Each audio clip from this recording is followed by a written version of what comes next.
Video from social media showed people scrambling to get out of Sana's international airport on Thursday, as Israel said it struck multiple targets linked to the Houthi movement in Yemen.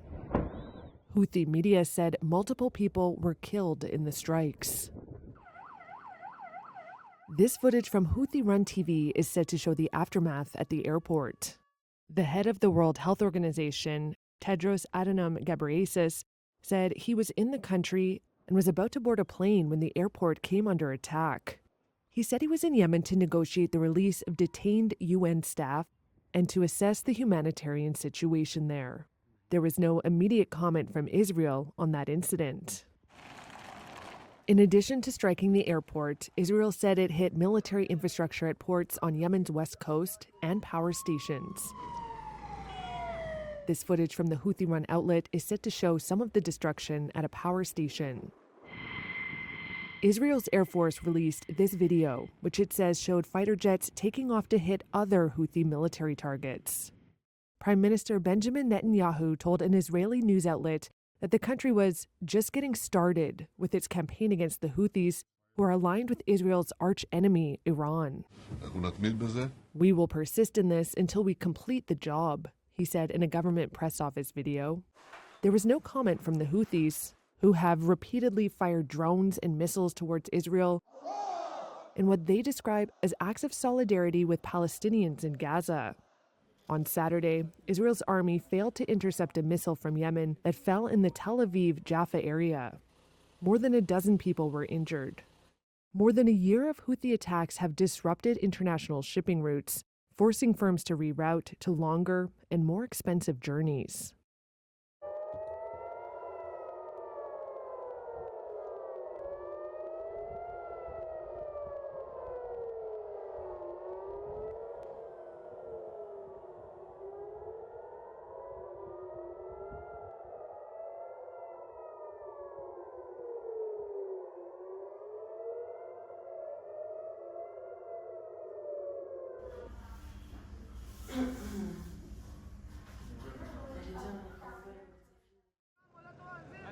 Syria's new authorities on Thursday launched a security crackdown in Tartus, where 14 policemen were killed, according to state media.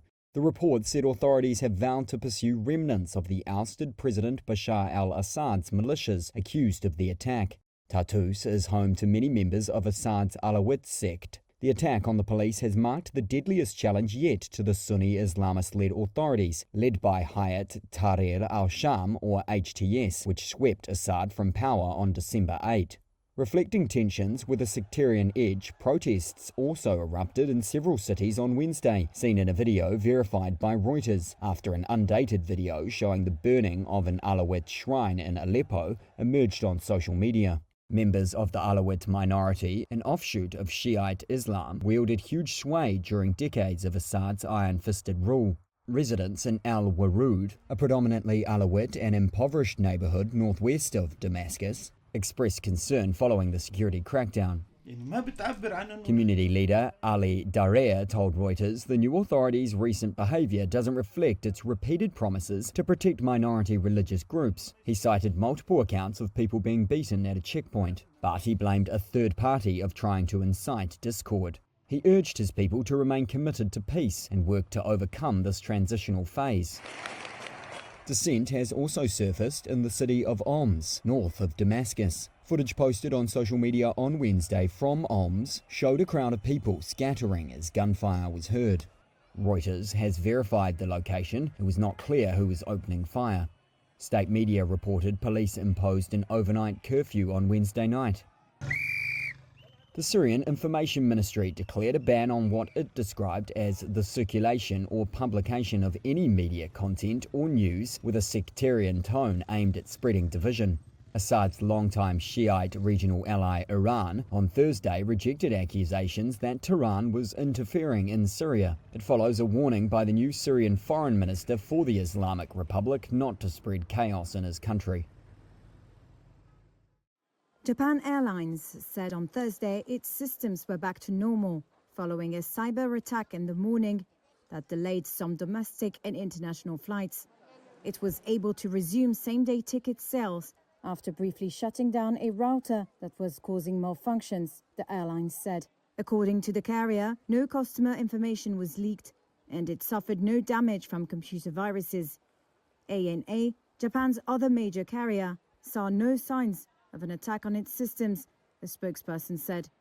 Earlier this week, U.S. carrier American Airlines grounded all flights for an hour, disrupting travel for thousands on Christmas Eve due to a technical glitch involving its network hardware. Japan Airlines said on Thursday that it faced a cyber attack that delayed some flights within Japan and overseas.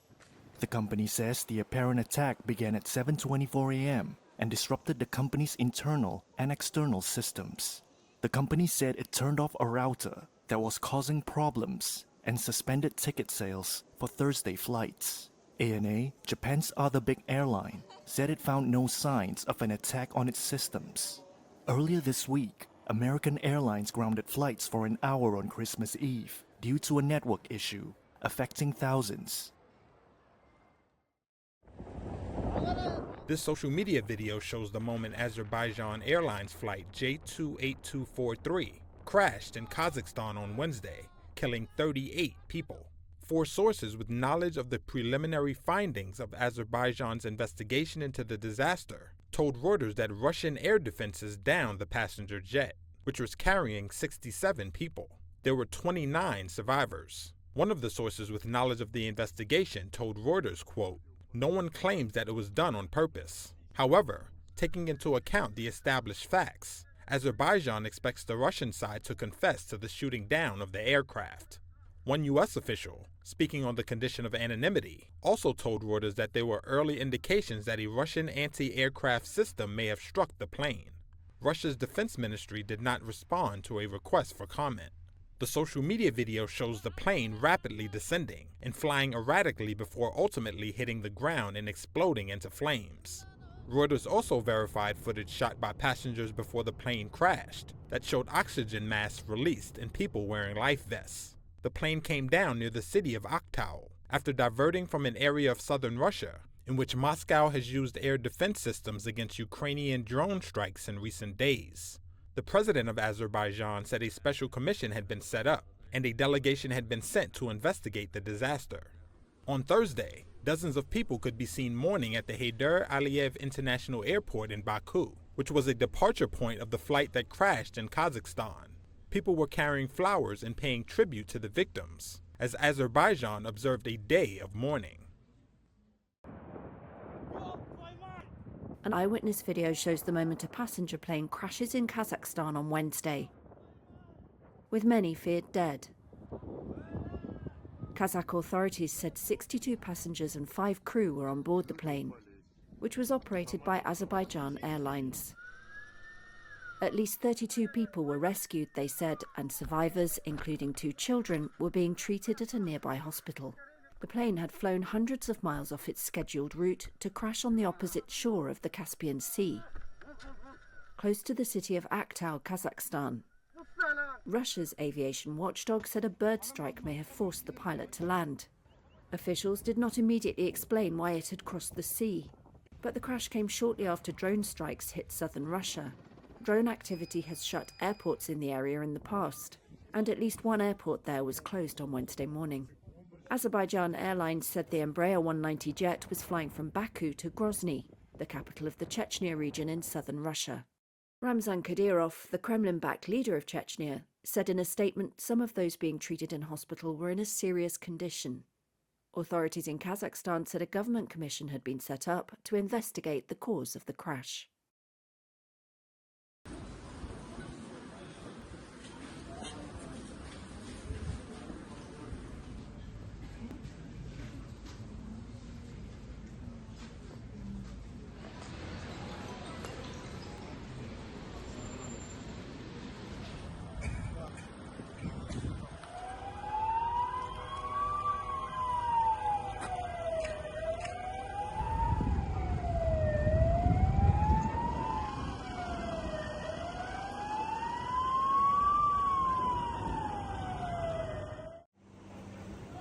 An Israeli airstrike killed 5 Palestinian journalists outside a central Gaza hospital on Thursday, according to Gazan authorities.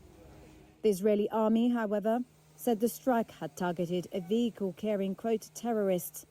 It later issued a statement saying the 5 TV crewmen were, quote, Islamic Jihad operatives posing as journalists.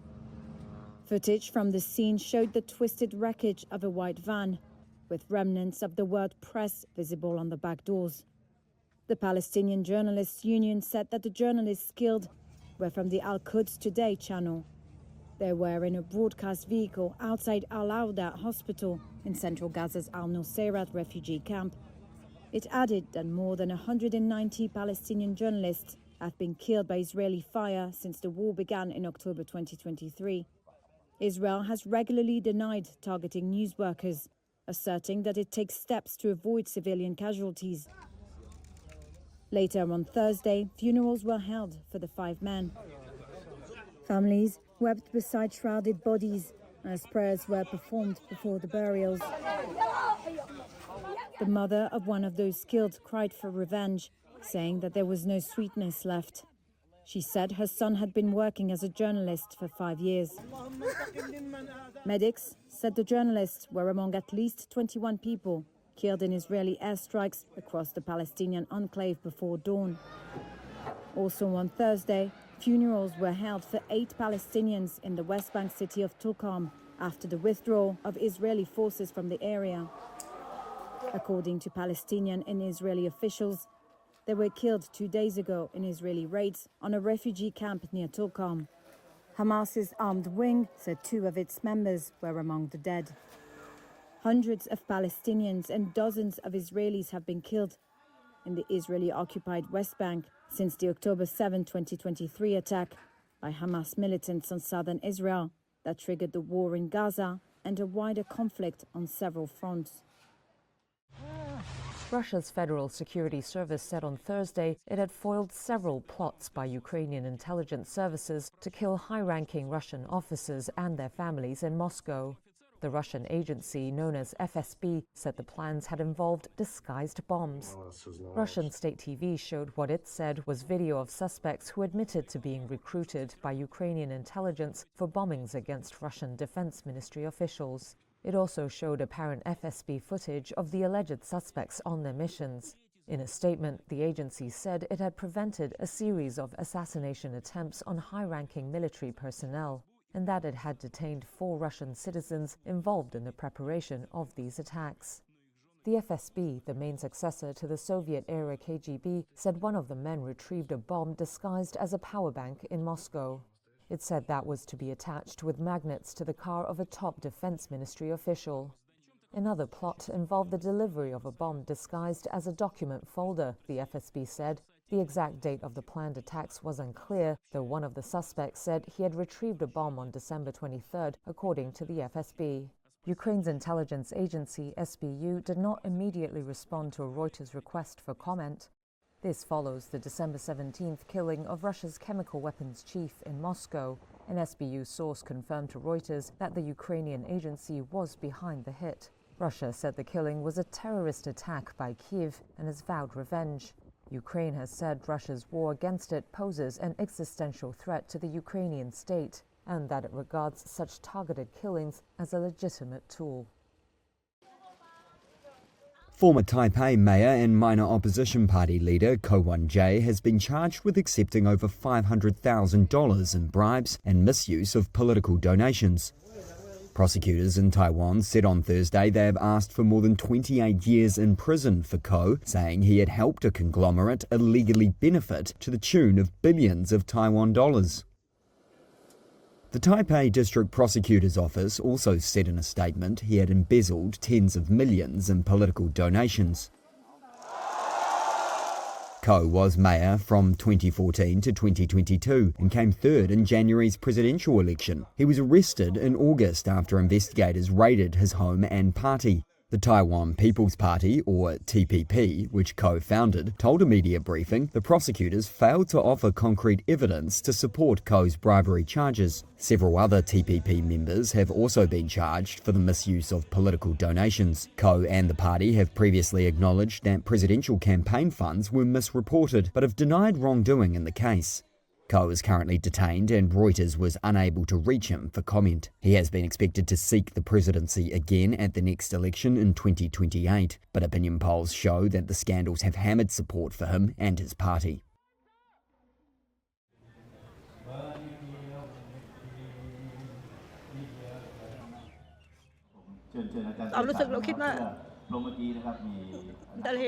I felt that the waves took my daughter away. I was so mad at it. I cannot bring myself near it, or even have my feet in the sand. I wouldn't come around here if necessary, never. The sea took my daughter from me.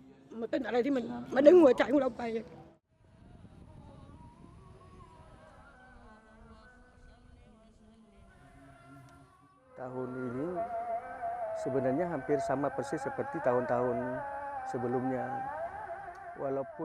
Not much of a difference compared to previous years. Even though time has passed, the same feeling haunts us to this day. Especially those of us who lost family at the time.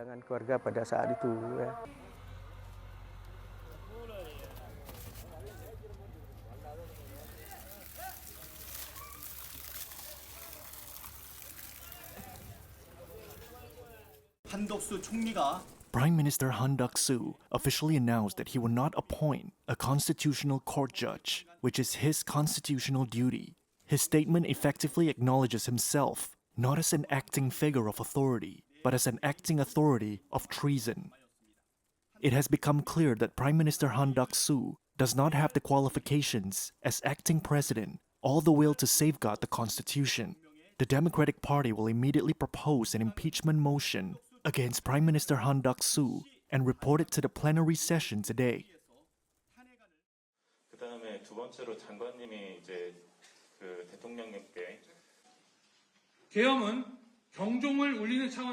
The martial law was to raise alarm, and what's very clear is that there were no casualties and troops were withdrawn in an orderly manner after the martial law was lifted.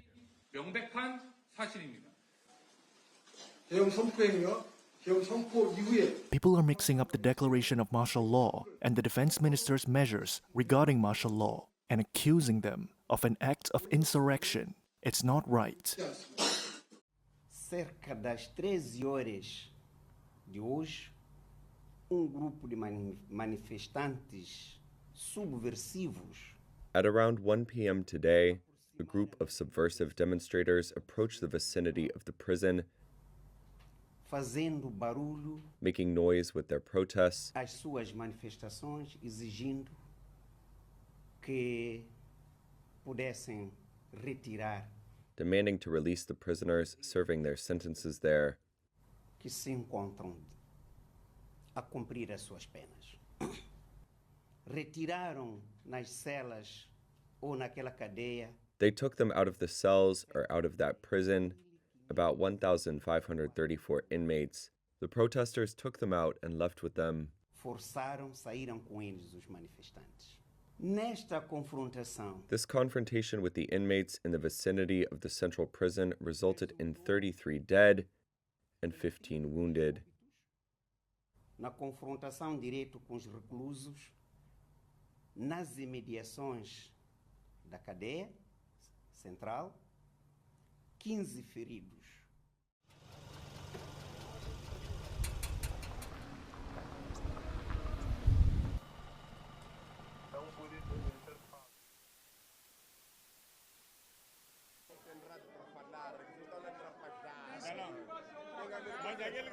Fizemos o que nós? Para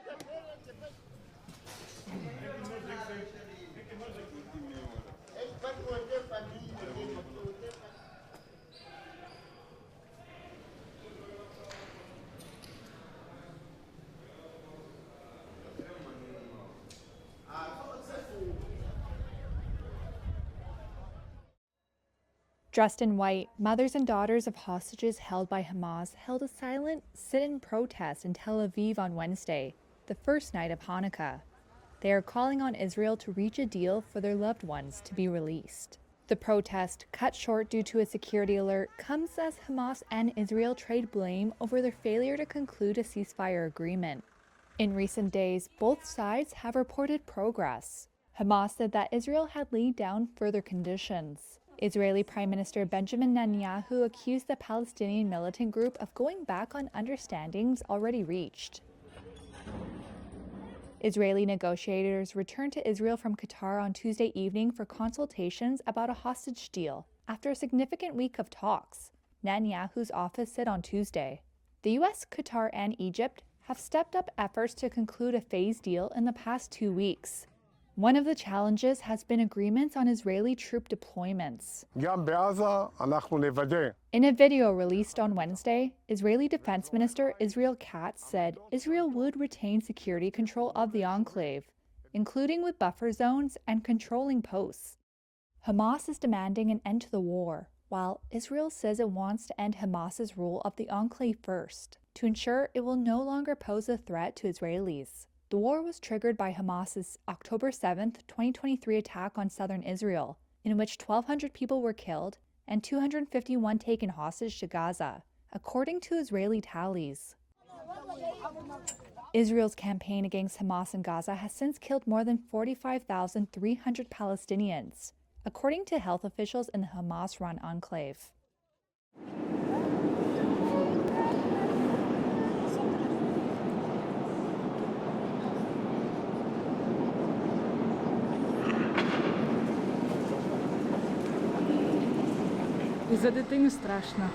I am scared because I have a child. Of course, I want to be at home and celebrate. But we had to shelter because it's scary to stay at home. So we came to the shelter. We want peace.